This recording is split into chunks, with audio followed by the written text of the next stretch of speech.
नमस्कार सगळ्यांना. आज मी घेऊन आले आहे नाशिकची अस्सल मिसळ रेसिपी, म्हणजे महाराष्ट्राची शान, खमंग, मसालेदार आणि महाराष्ट्राची ओळख असलेली ही डिश. पावासोबत खाल्लेली मिसळ पाव ही महाराष्ट्राची खासियत आहे.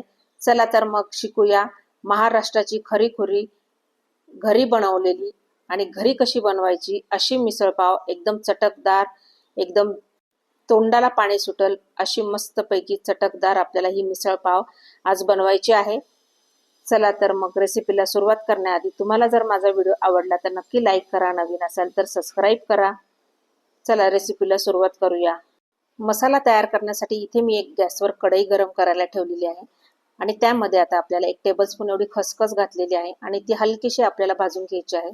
खसखस भाजून झाली ती काढून आपल्याला पुन्हा कढई गरम करायला ठेवायची आहे आणि यामध्ये आता काही मसाले घालायचे आहेत. तर इथे 1 टेबलस्पून मी धने घेतलेले आहे, 1 टेबलस्पून मी इथे फुटाण्याची डाळ घेतलेली आहे आणि बाकी काही खडे मसाले घालायचे आहेत, जसे की मी इथे मोठी वेलची घातलेली आहे. त्यानंतर इथे मी 2 लवंगा घातलेले आहे. त्यानंतर मी 7-8 मी मिरे घातलेले आहे. त्यानंतर मी एक स्टार फूल घेतलेला आहे, म्हणजे चक्री फूल म्हणतो आपण त्याला. त्यानंतर दालचिनीचे 2-3 तुकडे घातलेले आहे. खूप छान ही दालचिनी यामध्ये. त्याच्यानंतर मी इथे 1 टेबलस्पून इथे मी बडीशेप घातलेली आहे, जावित्री घेतलेली आहे. त्यानंतर मी इथे दगडफूल घेतलेलं आहे, पाहू शकता तुम्ही. त्यानंतर मी थोडंसं शहाजिरे घेतलेले आहे, काही तमालपत्र घेतलेलं आहे आणि आता आपल्याला हे अगदी गॅस बारीक करून कमी फ्लेमवरती आपल्याला हे मिनिटभर भाजून घ्यायचं आहे, रंग छान येण्यासाठी. आणि हे पुन्हा आपल्याला मिनिटभर छान भाजून घ्यायचं आहे. यामध्ये मी 2 बेडगी मिरची पण घातलेली आहे आणि आपल्याला हे गॅसची फ्लेम कमीच करून ठेवायची आहे. त्यामुळे काय होईल की मसाले अगदी छान भाजले जातील. आता मी हे काढून घेणार आहे व त्याच कढईमध्ये मी पुन्हा गरम करायला ठेवलेले आहे कढई. त्यामध्ये मी इथे खोबरं जे आहे अर्धा वाटी ते भाजून घेणार आहे. खोबरं भाजतंय तोपर्यंत आता इथे मी मोड आलेली मस्तपैकी अशी उसळ घेतलेली आहे, तुम्ही पाहू शकता. एकदम छान स्वच्छ धुवायची आहे आणि आता आपल्याला ती कुकरला अगदी थोडी हळद आणि मीठ घालून भरपूर पाणी टाकून आपल्याला ही शिजवून घ्यायची आहे. बघा आता इथं ती शिजते आहे तोपर्यंत इथं आपलं खोबरं देखील छान मस्त असं रंगावर भाजून झालेलं आहे. आता हे देखील मी एका प्लेटमध्ये काढून घेत आहे आणि आता आपल्याला ते गार होण्यासाठी बाजूला ठेवून द्यायचं आहे. आता इथे त्याच कढईमध्ये तुम्हाला तेल घालायचं, तेल घालू शकता. मी इथे तेल न घालताच हा कांदा जो आहे हा डार्क रंगावर मस्त असा भाजून घ्यायचा आहे आपल्याला. पहा, कांदा असा हा डार्क रंगावर येईपर्यंत आपल्याला हे जे मसाले आहे हे थंड झालेले आहेत, हे आपल्याला मिक्सरला ग्राइंड करून घ्यायचे आहे. पाहू शकता कांदा पण इथे आपला मस्त असा डार्क रंगावर आलेला आहे. आता इथे मी गॅस बंद करून कांदा देखील मी एका प्लेटमध्ये काढून घेत आहे आणि तो देखील आपल्याला गार करून घ्यायचा आहे. आता कांदा गार होतोय तोपर्यंत आपल्याला जो आधीचा खडा मसाला आहे तो गार झालेला आहे, तो मिक्सरला लावून घ्यायचा आहे. हे मिक्सरला असं फिरवून घेतलं म्हणजे छान बारीक होतं. यानंतर यामध्ये भाजून गार केलेला कांदा देखील घालायचा आहे, कोथिंबीर देखील आपल्याला घालायची आहे.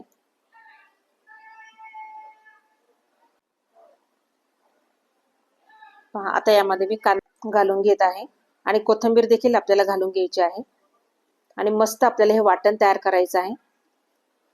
आता हे वाटण तयार करत असताना जर आपल्याला गरज पाण्याची लागली तर आपण गरजेनुसार यामध्ये पाणी घालून छान असं हे वाटण तयार करून घ्यायचं आहे. मस्त आपलं हे वाटण बघा तयार झालेलं आहे, तुम्ही पाहू शकता. एकदम छान असं वाटण तयार झालेलं आहे. चला आता इथे आपल्याला गॅसवर मोठी कढई ठेवायची आहे आणि आपल्याला ह्या मसाल्याला फोडणी देऊन घ्यायची आहे. तर यामध्ये मी तेल घालून घेतलेलं आहे आणि नेहमीपेक्षा आपल्याला तेल जास्तच घ्यायचं आहे. एकदम तर्रीदार आपला रस्सा जो आहे तो तयार होण्यासाठी आपल्याला तेल जास्तच घ्यायचं आहे.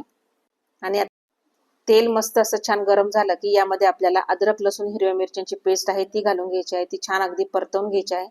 त्यामध्ये कढीपत्ता घालून घ्यायचा आहे, थोडंसं हिंग घालून घ्यायचं आहे आणि हे सगळं आपल्याला कमी गॅसवरच करायचं आहे. गॅसची फ्लेम अगदी कमी ठेवायची आहे. बघा आता यामध्ये इथे तुम्ही कांदा लसूण मसाल्याचा वापर केला तरी चालणार आहे. आता यामध्ये मी आपण जे तयार केलेलं वाटण आहे ते 3 ते 3.5 चमचे यामध्ये मी घालून घेणार आहे आणि छान आपल्याला मस्त अगदी लो गॅसवरच आपल्याला लो फ्लेमवरच आपल्याला हे छान परतवून घ्यायचं आहे. अगदी तेल सुटेपर्यंत आपल्याला हे परतवून घ्यायचं आहे. पहा आपल्या मसाल्याला किती छान असं तेल सुटलेलं आहे. पहा आता यामध्ये आपल्याला काही मसाले घालून घ्यायचे आहे. तर मी इथे हळद घातलेली आहे, तिखटपणानुसार तुम्ही तिखट घालायचं आहे. थोडा इथं मी गरम मसाला देखील घालून घेतलेला आहे. त्यानंतर इथे मी काळा मसाला जो आहे तो देखील घालून घेतलेला आहे. आणि हे छान अगदी तेल सुटेपर्यंत आपल्याला मस्त हा मसाला जो आहे छान अगदी परतवून घ्यायचा आहे. पाहू शकता किती छान अगदी आपला मसाला जो आहे भाजला गेलेला आहे. हा कमी फ्लेमवरच भाजायचा, म्हणजे जितका तुम्ही कमी फ्लेमवर स्लो याच्यावर जर तुम्ही ना तर आपला खूप चव छान येते, आपला रस्सा एकदम छान चवीचा होतो. आता यामध्ये मी जे वाटण तयार केलेलं होतं त्याचंच पाणी मी यामध्ये घालून घेतलेलं आहे. आता ह्या पाण्यामध्येच हा मसाला अगदी छान शिजवून घ्यायचा आहे आपल्याला. आणि त्यानंतर तुम्हाला जितका रस्सा हवा आहे तितकं तुम्ही यामध्ये पाणी घाला.